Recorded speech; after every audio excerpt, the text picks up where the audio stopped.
Hello class, thanks for tuning in to this brief video on creating an effective online presence. This video should help you in understanding better the online presence requirements of the course, including weekly discussion board question posts, general participation posts, and navigating and understanding general requirements for the online course. So first, I'd just like to briefly go over the weekly online presence requirements. And there are two online requirements for each week that we are going to be interacting with each other online via CUNY Blackboard. The first is substantive responses to general discussion board questions, and then the second is general participation responses. So every week online, I, as the facilitator of the course, will post anywhere between 4 to 6 discussion board questions. They will be posted in our discussion board area on Blackboard. You are required to respond to a minimum of 3 of those.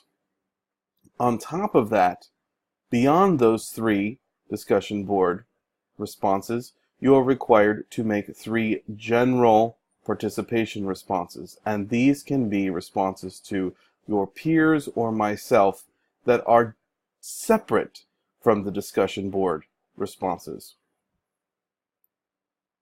For the substantive discussion board questions or DBQ responses, you want to make sure that your responses are reflective of the assigned readings, multimedia materials, etc. that are posted in the weekly planner folders. Now, what I recommend is that you read each of the assigned chapters, review the material in the folders, etc. before you complete your discussion board question responses.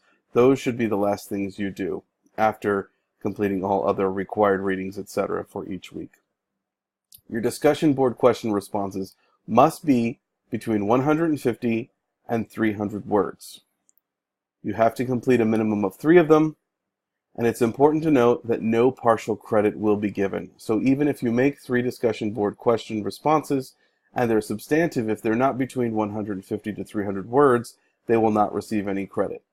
Also, if you make 3 discussion board question responses, and they are between 150 to 300 words, but not substantive, meaning they are not reflective of our assigned readings, materials, etc., they will also not receive any credit. So it's important that they meet both requirements.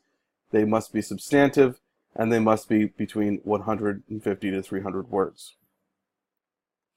Your 3 general participation responses also need to be substantive, but they do not need to be between 150 to 300 words. And again, these can be responses to your classmates' posts, general discussion or questions, things of that nature, or to anything that I post. It's important to note that I monitor these posts for what I call cheerleading, and that an example of cheerleading would be a response that indicates something to the extent of, "Great job, I agree. I understand more now because I've read what you've written." That would not be substantive. In other words, a substantive post must move the conversation forward.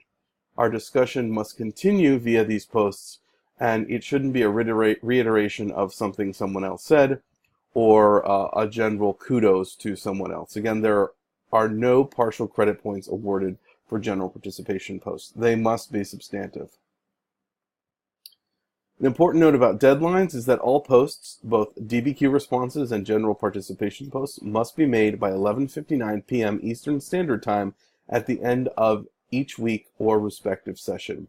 If you try to post something at 11:59 p.m., the system will likely not accept it and it will not be posted. All discussion board threads become unavailable at that time.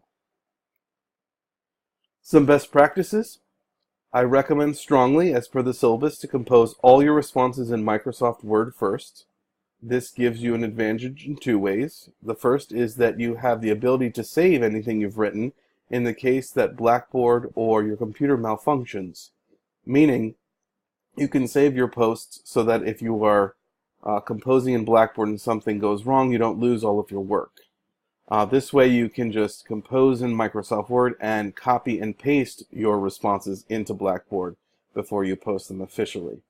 Word also, this is the second advantage, has the ability to count your words before you post them in Blackboard. This way, for your DBQs, you make sure that your posts are between 150 to 300 words.